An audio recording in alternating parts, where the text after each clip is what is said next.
अस्सलाम वालेकुम नाजरीन, आ गई हूँ मैं आपकी दोस्त आपकी host Iqra Naeem and I welcome you all to my show दिल खोलकर। एक ऐसा शो जिसमें हर शख्स बता सकता है अपनी कहानी अपनी ज़बानी। The greatest glory of living lies not in never falling down but in rising after every time we fall. हमारे आज के जो खास गेस्ट हैं उनकी कहानी भी कुछ यूं ही है। उनकी ज़िंदगी में रुकावटें आईं, चैलेंजेस आईं, मगर उन्होंने कभी हिम्मत नहीं हारी और अपने कदम नहीं रोके। ख़वातीन और हजरात, let's welcome our very talented and self made guest mister Majid Hussain. अस्सलाम वालेकुम। वालेकुम सलाम। क्या हाल है? अल्हम्दुलिल्लाह मैं ठीक हूँ। It's great to be here and you provide opportunity to share my journey with you and it's a great very important for me. Thank you so much for the kind words and thank you so much. आप specially Karachi से आए इस episode के लिए, so this means a lot. चले हम बातों का सिलसिला शुरू करते हैं, जानते हैं आपकी कहानी, लेकिन उसके पहले मैं जानूंगी आपके फैमिली बैकग्राउंड के बारे में। फैमिली में हम 6 भाई और जो मेरे 5 भाई है वो अनएजुकेटेड है। अच्छा, वो बड़े हैं वो छोटे हैं? हाँ, वो सब मेरे से बड़े में। अच्छा, आप अच्छा सबसे यंग में ही हूँ। सही। तो मतलब वो सारे मतलब अनएजुकेटेड थे, मैं ही मतलब घर से निकला, मैंने मतलब तालीम हासिल की। जी सही। तो मतलब आप कहाँ से बिलोंग करते हैं वैसे? वैसे हम बेसिकली लाड़काना से हैं। लाड़काना तो अभी से। हम मतलब अभी जो हमारे रेजिडेंसी वो हैदराबाद में। तो आपने अपनी फिर अच्छा, आपके जहन में आपने उनको देखा कि एक डिफरेंट एटमॉस्फेयर था, एजुकेशन नहीं थी, तो कौन सी ऐसी चीज़ थी जो आपको हुआ कि मुझे एजुकेशन हासिल करनी है, डिफरेंट बनना है? जी बिल्कुल, ये मेरे लिए मोटिवेशन ये थी कि ये अगर 5 लोग नहीं पढ़े तो कोई बात नहीं, अभी मेरे को यहाँ से मतलब क्या है इम्प्रूवमेंट लानी है, कोई मतलब ऐसी चेंजिंग लानी है, रिफॉर्म्स आने इसके थ्रू। तो मैंने क्या करा, मैं कराची के लिए निकल पड़ा। तो मतलब ये बिल्कुल तालीम के लिए मैं बाहर निकल पड़ा। मेरा मतलब यही मेरा। अच्छा, कराची से ही आपने पूरी एजुकेशन हासिल की या आप अपनी बैचलर्स की? मेरी बैचलर कराची में, वैसे मेरी जो मैट्रिकुलेशन है वो लाड़काना से, इंटरमीडिएट मेरी। अच्छा, सही सही। आपने बताया था पर्दे के पीछे कि आपके अंकल ने भी आपको एजुकेशन में सपोर्ट किया था। सपोर्ट किया था वो मेरे को अंकल ने सपोर्ट किया, क्योंकि हमारे पास ऐसा इधर माहौल नहीं था, क्योंकि सारे अनएजुकेटेड थे। तो इस वजह से मेरे को अंकल ने बोला ताकि आप चले लाड़काने, क्योंकि वो टीचर था, उसको पता था मतलब कैसे एक स्टूडेंट को पढ़ाया जाता है, मतलब कैसे गाइड किया जाता है। फिर वहाँ पर मैं मतलब 1 से लेकर मैट्रिक तक उधर पढ़ा, मतलब 10 साल में उधर रहा, मतलब विदाउट मतलब घर को छोड़ के उधर नहीं रहा। सही। लेकिन आपके अंकल थे आपके सपोर्ट के लिए और इस मोटिवेशन के लिए कि पढ़ाई ज़रूरी है। बिल्कुल, बहुत सही फैसला था आपका। अच्छा, तो आप ने कॉलेज के बाद मैट्रिक और कॉलेज यहाँ से किया, उसके बाद आपने क्या किया यूनिवर्सिटी के पहले, कॉलेज के बाद? हाँ जी, जब मैं लाड़काना से इधर आया मैंने ये डिसाइड किया अभी मेरे को मतलब कॉलेज जो है ना फर्स्ट ईयर इंडियन मेरे को जामचूड़ा से करनी, क्योंकि इस वजह से क्योंकि मैंने 10 साल तो मैंने लाड़काना में स्पेंड किया। मैंने ये डिसाइड किया अभी मेरा जो टाइम है वो फैमिली के साथ स्पेंड किया। तो मैंने ये डिसाइड किया कि कॉलेज में एडमिशन ले लेते हैं, यहाँ पर फैमिली के साथ टाइम भी स्पेंड होगा, दोनों चीज़ें जी एंजॉयमेंट भी होगी। तो उसमें मेरे हार्डशिप्स हर्डल्स बहुत आई, इसको मैंने फेस किया, कोई बात नहीं। जैसे कि मतलब जब मैंने फर्स्ट ईयर में यहाँ पर एडमिशन ली थी तो I don't have any money for taking admission in college. तो मैंने ये डिसाइड किया कोई बात नहीं, अल्लाह ताला रास्ता खोलता है सबके लिए। बंदा क्या है, मेहनत करे, हिम्मत करे, डिसअपॉइंटमेंट कभी भी नहीं ना हो जिंदगी में, क्योंकि अगर डिसअपॉइंटमेंट होगा तो मतलब बहुत सारी हर्डल्स मतलब मुश्किलात का सामना पड़ेगा। तो इस वजह से मैंने क्या किया, कोचिंग में मतलब टीचिंग स्टार्ट की। अच्छा, जबरदस्त। टीचिंग स्टार्ट की मैंने, फिर होम ट्यूशन देना स्टार्ट की, और कोटली में एक सेंटर है वहाँ पर मैंने टीचिंग स्टार्ट की, जिसका रेडियंस अकेडमी नाम है उसका, जो मतलब जिसके थ्रू सर कुतुब अली शाह वो मतलब हेड है। तो ये मेरा जी। तो इससे हम देख रहे हैं कि इन्होंने एजुकेशन हासिल करने के लिए किसका यूज किया, एजुकेशन का। तो सही कहते हैं education is the most powerful tool जिससे हम बहुत पॉजिटिव चेंजेस कर सकते हैं। तो अच्छा, आपने फिर उनसे जो आपकी इनकम हुई, जो आपकी अर्निंग हुई, उससे आपने अपने कॉलेज फीस को मैनेज किया? जी, जो भी एक्सपेंस थे मैंने किए, मतलब वो मैंने यूज किया, बुक्स वगैरह लिए, मतलब जो मेरे मतलब नीड की सामान वो मेरे साथ। जबरदस्त जबरदस्त। अच्छा, आपने बताया कि आप कराची गए थे फॉर बैचलर्स, तो कौन सी डिग्री थी वो? हाँ, वो तो पहले घर वालों ने बोल रहा था कि आप जो है इंग्लिश के लिए अप्लाई करिए, bachelors in English. Bachelors in English university.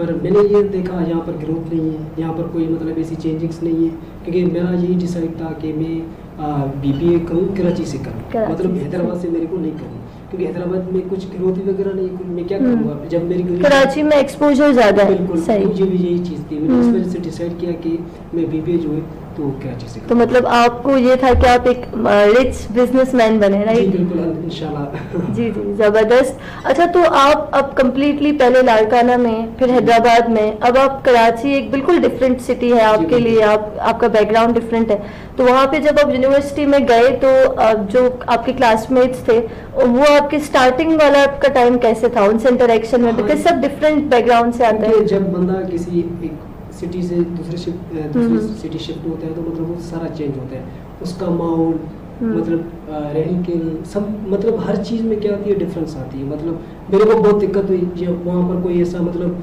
पहचानने वाला कोई नहीं था, कोई अपना नहीं था। घर तो से स्टार्ट में उनका एटीट्यूड आपके साथ कैसे था? एटीट्यूड सबका मतलब खराब था, क्योंकि वो जानते नहीं थे ना, तो यही बात है, क्योंकि अगर कोई बंदा नहीं जानेगा तो कैसे मतलब सपोर्ट करेगा या कोई गाइड करेगा। तो जब मतलब 6 महीने हमारे को लगे वहाँ पर एडजस्ट होने में। बिल्कुल, और बिल्कुल इतना टाइम लगता है, अगर पॉजिटिव माइंडसेट हो तो स्लो एंड स्टेडी आपकी सबसे बनी जाती है। सही। अच्छा, आप बिहाइंड द स्टेज बता रहे थे कि आपके जो यूनिवर्सिटी के ईयर्स थे उसमें आपने यूनिवर्सिटी के बाहर बहुत स्ट्रगल की ताकि आप अपने यूनिवर्सिटी के एक्सपेंसेस खुद बेयर करें।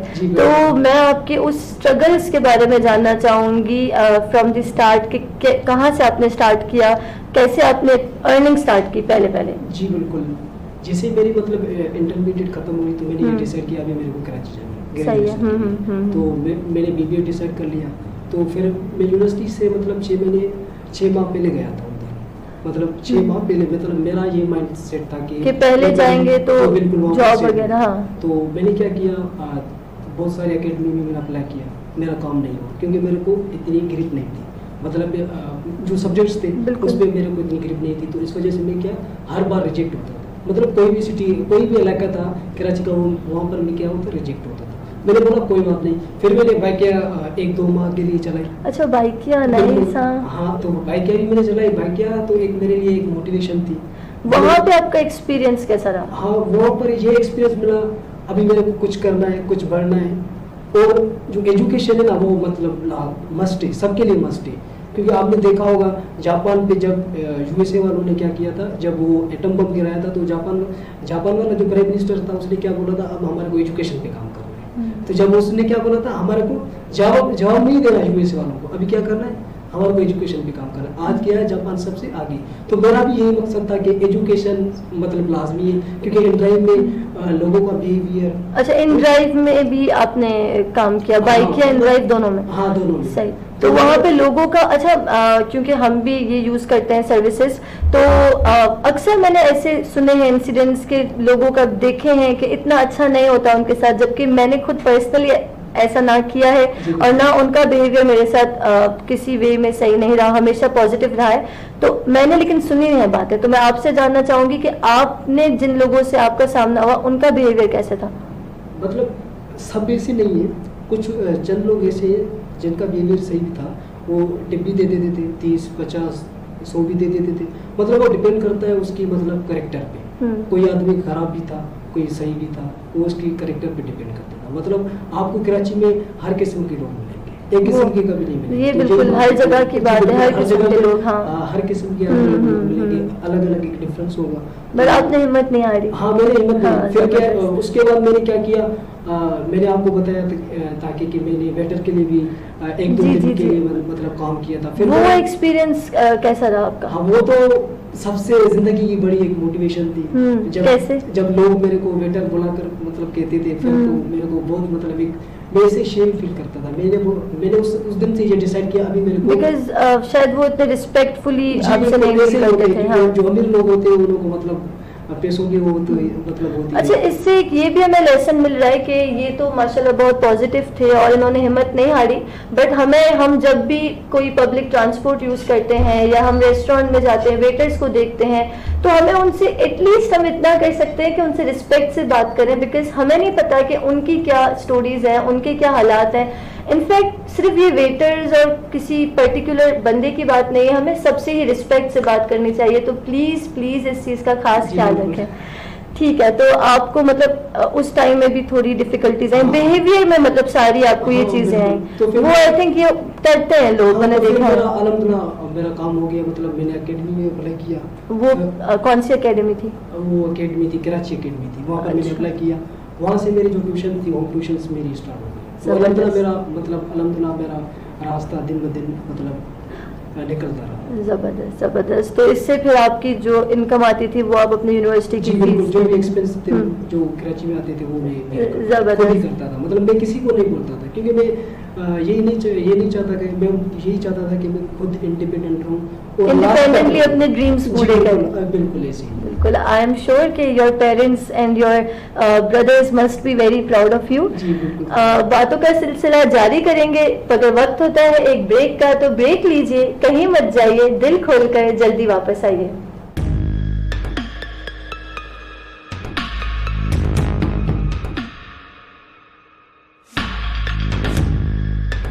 तो क्या जिम्मेदार वो है? जिम्मेदार तो वही है। इंशाअल्लाह हैदराबाद में 5 साल में यूनिवर्सिटीज ना बनी तो आपका हाथ होगा और मेरा गिरेबान होगा। जो लॉलीपॉप नया दिया गया है कि फिर दोबारा से यूनिवर्सिटियाँ बना दी जाएंगी, ऐसा नहीं, कोई काम नहीं कर रहे, करते हैं काम। तो क्या ख्याल है, बुला लें फिर? लेकिन मैं नहीं समझता कि मामला ऐसे हल होंगे। एजुकेशन के मामले में हम कोई समझौता नहीं करेंगे और अपने लोगों के लिए हम अच्छी से अच्छी एजुकेशन उनको दिलवाएंगे। कोई भी काम वहाँ पर हुआ दिखाई नहीं देता।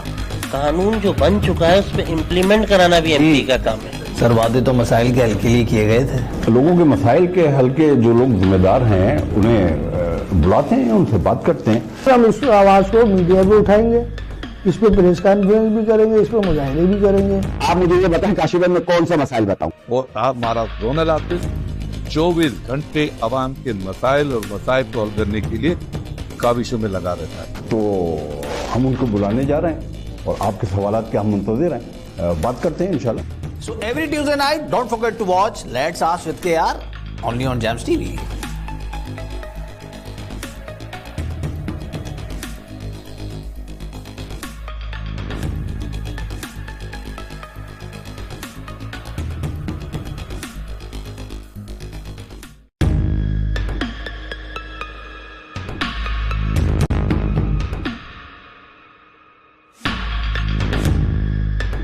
तो क्या जिम्मेदार वो है?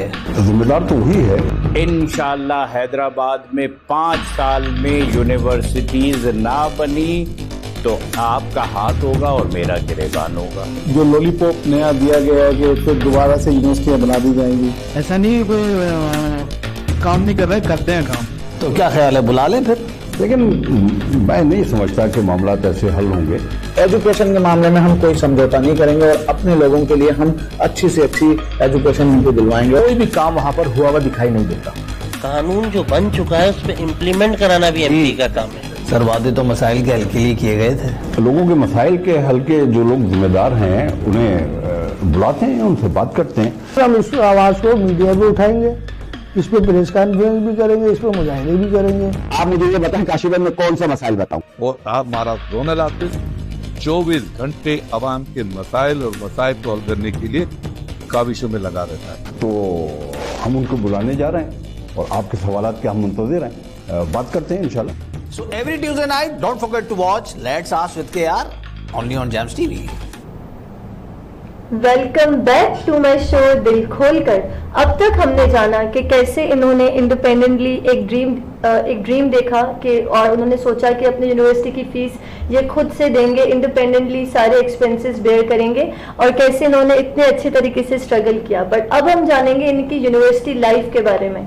तो आप मुझे ये बताएं कि आपके अभी आप फाइनल ईयर में, राइट? लास्ट ईयर है। सही है। तो आपके जो 4 साल थे, तो आप एक डिफरेंट बैकग्राउंड से आते हैं, तो कैसे आपने स्किल्स डेवलप किए? बिकॉज हैदराबाद में थे पहले आप, फिर लाड़काना में पहले थे, कराची में आके एक न्यू सिटी, तो आप दूसरे लोगों से मिलते हो ना, तो आप उनकी क्वालिटीज भी इनहेरिट करते हो, उनकी स्किल्स भी आप देखते हो। तो आपने कौन से स्किल्स डेवलप किए अपने अंदर? जी, जब मेरा फर्स्ट ईयर था, मतलब जब मेरा फर्स्ट सेमेस्टर था, तब तो मेरे को मतलब कुछ पता नहीं चला, क्योंकि हम it takes time to adjust. यही टाइम। तो जैसे मतलब with the passage of time, जैसे मतलब वक्त गुजरता रहा, चेंजिंग आई, ग्रोथ हुई, नेटवर्किंग बनी, नेटवर्किंग ऐसे बनी, हम एक्स्ट्रा करिकुलर एक्टिविटीज़ करते थे यूनिवर्सिटी में, मतलब उसके थ्रू कोई मतलब सेमिनार हो गया, सेशंस हो गए, वर्कशॉप्स हो गए, तो उसमें आप पार्टिसिपेट करते थे? जी बिल्कुल, नॉट इन यूनिवर्सिटी मतलब बाहर भी कहीं पर भी हो, किसी भी यूनिवर्सिटी, कराची यूनिवर्सिटी हो गई या कहीं भी और यूनिवर्सिटी हो गई, तो वहाँ पर हम जाकर मतलब वो सेशंस वगैरह वर्कशॉप्स हम अटेंड करते थे। उसमें से ये हमारे को फ़ायदा होता था, जो पहली बात थी वो हमारी नेटवर्किंग थी, सबसे बड़ी जो नेटवर्किंग, क्योंकि बीबीए स्टूडेंट, क्योंकि ये नेटवर्किंग हमारे लिए बड़ा एक बीबीए के लिए जरूरी है कि प्रैक्टिकली हमारे पास स्किल्स हो as compare to that only bookish knowledge. Practical skills अगर हमारे पास नहीं तो हम किसी काम के नहीं। तो ये चीज़ हमने मतलब वहाँ से सीखी, और उधर वहाँ पर हम डिफरेंट काइंड्स ऑफ एक्टिविटीज़ करते थे, वहाँ से हमारे को नॉलेज मिली, मतलब नॉलेज में भी इम्प्रूवमेंट आई और हमारे स्किल्स भी डेवलप हुए वक्त के हिसाब से। तो मतलब बहुत सारी ऐसी मतलब हमने चीज़ें। अच्छा, आपने ऑर्गेनाइजेशन या सेमिनार्स आपने अटेंड किए या आपने और कुछ ऑर्गेनाइज भी करवाए? जी, ऑर्गेनाइज हमने अभी तक नहीं करवाया, वैसे यूनिवर्सिटी में करवाया। यूनिवर्सिटी में? हाँ, यूनिवर्सिटी में, बाहर नहीं करवाया। नहीं, यूनिवर्सिटी में, क्योंकि स्टार्ट ऐसे ही होता है कि पहले हम अटेंड करते हैं, चीजें सीखते हैं, फिर आगे जाके हम खुद भी ऑर्गेनाइज करवाते हैं। यूनिवर्सिटी में हमने एक बिजनेस बाजार करवाया था। अच्छा, जबरदस्त। उसमें हमारे को टास्क दिया गया था, एक हमारा सीआर था और हम थे, मतलब एक टीम थी जिसको मतलब एक टास्क दिया गया था, मतलब जो भी आप लुकिंग आफ्टर सारी आपको, मतलब कैसे टाइम को मैनेज करना है, किसको कौन सा टास्क देना है, मतलब जो भी टास्क वगैरह थे हम उसको देखते थे। तो ये हमारा जो फर्स्ट मतलब ऑर्गेनाइज था, मतलब हमने यूनिवर्सिटी में किया था। उसके अलावा जो बाहर है, मैंने 30+ मतलब workshop, sessions, volunteer programs different जगह पे मैंने अटेंड किए, तो उसमें से अल्हम्दुलिल्लाह बहुत कुछ सीखा है यूनिवर्सिटी के साथ साथ, क्योंकि मैं टाइम मैनेजमेंट में बहुत सारा काम, मतलब कह सकते हैं कि आप ऑलराउंडर हैं। जी बिल्कुल, क्लासेस भी लेता था, सेशंस पे भी जाता था और ट्यूशंस भी देता था, मतलब ये 3 चीजें एक ही साथ करता था। ये वाकई बहुत बड़ी बात है, और साथ में अपनी सेहत का भी ख्याल रखना, सब चीजें। हाँ, ये सारी चीजें मतलब अगर सैटरडे संडे पे प्रॉब्लम होते थे तो फिर उस पे भी चले जाते थे, मतलब कहीं पर भी हो। जबरदस्त। अच्छा, आपने बताया कि आप जब शुरू में यूनिवर्सिटी गए तब आपको ऑब्वियसली आप स्ट्रेंजर थे, तो इतने लोगों से जान पहचान नहीं थी। अब जब आप फाइनल ईयर में, तो आप कह सकते हैं कि आपके पास कोई रियल फ्रेंड है जिसने आपको सपोर्ट किया उस जर्नी में? हाँ, इस जर्नी में तो बहुत वैसे कम दोस्त होते हैं जो मतलब साथ रहते। मेरे लाइफ में 2 ही दोस्त थे जिन्होंने मेरे मतलब साथ रहे, मेरे को सपोर्ट किया, और वो यूनिवर्सिटी के 2 दोस्त। जबरदस्त। एक का नाम था अहमद शाह और दूसरे का है नाजिब। वो मेरे साथ मतलब हर वक्त, हर मतलब जब भी मेरे पास कोई ऐसा दिन आ जाता था, मतलब डिफिकल्ट दिन आ जाता, वो मेरे साथ रहते थे, तो मोटिवेशन और एनकरेजमेंट, कोई भी चीज होती थी मतलब एज अ ब्रदर वो सपोर्ट करते थे और साथ में रहते थे। सही। तो अच्छा, मुझे ये बताएं कि अब आप फाइनल ईयर में, राइट, तो आपके क्या प्लान्स हैं आगे के लिए? आपको कौन सा बिजनेस करना है, या अभी आप ऑब्वियसली पहले तो आप या तो जॉब करेंगे बीबीए के बाद या एमबीए करेंगे, तो अभी क्या प्लान है आपका? अभी मेरा जैसे बीबीए खत्म हो गया तो मैं जॉब के लिए अप्लाई करूँगा। जॉब के लिए अप्लाई करेंगे? जॉब के बाद ही मैं डिसाइड करूँगा मेरे को कौन सा मतलब बिजनेस करना चाहिए, कॉर्पोरेट सेक्टर में जाना चाहिए, बैंकिंग सेक्टर में जाना चाहिए, मतलब वैसे हमारे पास क्या है, मल्टीपल हमारे पास ऑप्शंस होते हैं, चॉइसेस होते हैं, जैसे हम फाइनेंस में जा सकते हैं, एचआर में जा सकते हैं, मार्केटिंग में जा सकते हैं, मैनेजमेंट, हाँ डिपेंड करता है। हाँ बिल्कुल, उस पे आपको एक्सपर्टीज आती है। अगर मैं फाइनेंस में जाऊंगा ना तो मेरी एक्सपर्टीज उसमें ही होगी, फिर मैं कॉर्पोरेट सेक्टर में तो नहीं चलूंगा, फिर आप बैंक में जाएंगे। जी बिल्कुल, कॉर्पोरेट सेक्टर में क्या होते हैं, मल्टीपल चीजें होती हैं, वहाँ पर हर मतलब डिपार्टमेंट। तो शुरू से जब आपने बीबीए में अप्लाई किया, आपके माइंड में एक होता है ना कि अच्छा मैं बीबीए कर रहा हूँ, मुझे आगे जाके ये बिजनेस करना है, तो कुछ माइंड में था कि कोई पर्टिकुलर करना है, या आपका माइंड बिल्कुल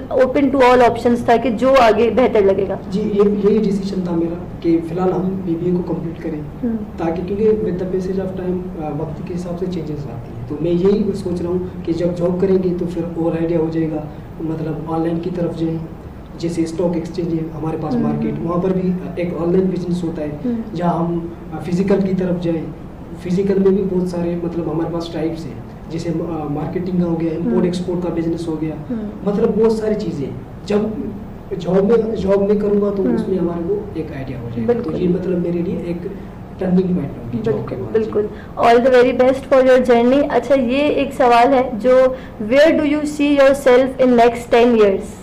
10 years सबसे बहुत आगे की सोच है, बट जिस तरह आप शुरू से ही बहुत मोटिवेटेड रहे हैं और आपने अपने सर्कमस्टेंसेस खुद चेंज किए हैं एजुकेशन को एक इम्पोर्टेंट टूल कंसीडर करके, तो आगे जाके एक आप क्या समझते हैं कि अगले 10 इयर्स में आप कहाँ पे होंगे?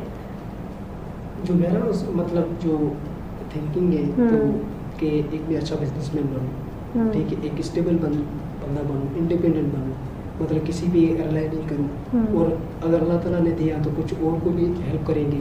तो ये मेरे मतलब 10 साल का मतलब है। उसके अलावा बहुत सारी चीज़ें भी आ सकती हैं, क्योंकि जब वक्त के साथ क्या चेंजिंग्स आती है तो बंदा भी तब्दील हो जाता है। तो अगर कमीशन का मूड है तो कमीशन की तरफ चले जाए। अच्छा, थोड़ा सा उस तरफ भी आपका रुझान है? सही, वो इस वजह से रुझान है क्योंकि BBA मेरा अपना शौक है और कमीशन मेरी फैमिली का शौक है। अच्छा, तो यही बात है, क्योंकि मेरा ड्रीम अपना बिजनेसमैन है, तो मेरी फैमिली का ड्रीम ये है कि मैं एक CSP ऑफिसर बनूं। अच्छा, सही। उन्होंने जो ड्रीम है इंशाल्लाह दोनों के काम। बट ये बात है ना कि उन्होंने इतना बड़ा ड्रीम देखा आपके लिए, या आपने खुद ने अपने लिए इतना बड़ा ड्रीम देखा और उस ड्रीम को पूरे करने के लिए हर एक कोशिश की। वरना देखा जाए कि अगर आप एक ऐसे बैकग्राउंड से हो जहाँ पे एजुकेशन को इतनी इम्पोर्टेंस नहीं दी जा रही, आप फिर एक कहते हो कि नहीं मुझे एजुकेशन लेनी है, मुझे कुछ बनना है, तो ये एक बहुत बड़ा स्टेप है। और आपने इस तरीके से जो अपने स्टेप्स बढ़ाए हैं, मुझे यकीन है कि अगले 10 इयर्स में आप बहुत बहुत ज्यादा कामयाब होंगे, B it in your dream और योर फैमिलीज ड्रीम इंशाल्लाह। एजुकेशन तो मतलब मस्ट है ना सबके लिए। बिल्कुल, एजुकेशन से ही मतलब क्या आते हैं, रेवोल्यूशंस आते हैं, रिफॉर्म्स आते हैं, चेंजिंग्स आती है, सोसाइटी चेंज हो जाती है, कंट्री में चेंजिंग आ जाती है, खुद के अंदर चेंज आती है, हमारी सोच ज्यादा पॉजिटिव बनती है। अगर मेरे भी एक में तब्दीली आ सकती है तो दूसरों में भी आ सकती है। बिल्कुल, अगर मैं सही हूँ तो दुनिया भी सही है। तो मतलब ये मेरा ड्रीम है, क्योंकि मैं खुद भी आगे इंशाल्लाह बढ़ूँ। अगर अल्लाह ताला ने और भी सपोर्ट किया तो लोगों को। अच्छा, आपकी ये बात बहुत अच्छी थी कि मैंने आपसे जब पूछा where do you see yourself in 10 years, तो ये जवाब मुझे इनका बहुत अलग लगा कि मैं दूसरों की भी हेल्प करूंगा अगर हो सके। तो ये चीज़ सोच आपकी मुझे बहुत अच्छी लगी, क्योंकि आपकी भी जर्नी में आपको 2-3 कुछ सपोर्टर्स मिले, तो आपको पता है कि कितना ज़रूरी होता है कि कोई साथ देने वाला हो और कितना मुश्किल होता है। तो ये सोच बहुत अच्छी है। बंदा उस वक्त से गुजरता है तो उसको सारी चीज़ें का पता होता है, क्योंकि वो यही चीज़ माइंड में रखता है और उसी पे काम करता है। तो ये वो भी यही बोलता है कि आगे हमको खुद को भी दूसरों की भी हेल्प करनी चाहिए अगर अल्लाह ताला ने उसको दिया। बिल्कुल ज़बरदस्त। जाने से पहले मैं अपने हर गेस्ट को कहती हूँ, अब क्या आप कोई पीस ऑफ एडवाइस देते हैं हमारे नाजरीन के लिए? जी, मेरी एडवाइस ये है कि लाइफ में हार्डशिप्स मतलब आपके पास हर्डल्स ये सारी चीज़ें आएंगी। आपको कभी भी मतलब मायूस नहीं होना, डिसअपॉइंटमेंट नहीं होना, वक्त के साथ लड़ना है और वक्त के साथ चलना है। कोई भी डिसअपॉइंटमेंट हो, कोई भी बात नहीं, क्योंकि वक्त जैसे वक्त गुजरता रहेगा आपके में चेंजिंग्स आएंगी, आपका वक्त सही हो जाएगा। तो आपके वक्त के साथ मेहनत करें, आपको एक दिन ज़रूर कामयाबी मिलेगी। तो ये मेरी लास्ट में बेहतरीन, ज़बरदस्त, बहुत बेहतरीन एडवाइस है आपकी। Thank you so much for coming and all the very very best for your bright future इंशाल्लाह। Thank you. जाने से पहले मैं भी कुछ कहूँगी, वो ये, you don't have to be great to start but you have to start to be great. तो जैसे अब हमने माजिद हुसैन की कहानी सुनी कि इन्होंने अपने कदम बढ़ाए, तो मैं उम्मीद करती हूँ कि इनकी स्टोरी सुन के आप भी कामयाबी की तरफ अपने कदम बढ़ाएंगे, आप भी बहुत ज़्यादा मोटिवेटेड हुए होंगे और इंशाल्लाह हमारी मुलाकात होगी जल्द ही एक और इंस्पिरेशनल स्टोरी के साथ। तब तक ख्याल रखें, दिल खोलकर मुस्कुराएं, दिल खोलकर। अल्लाह हाफिज़।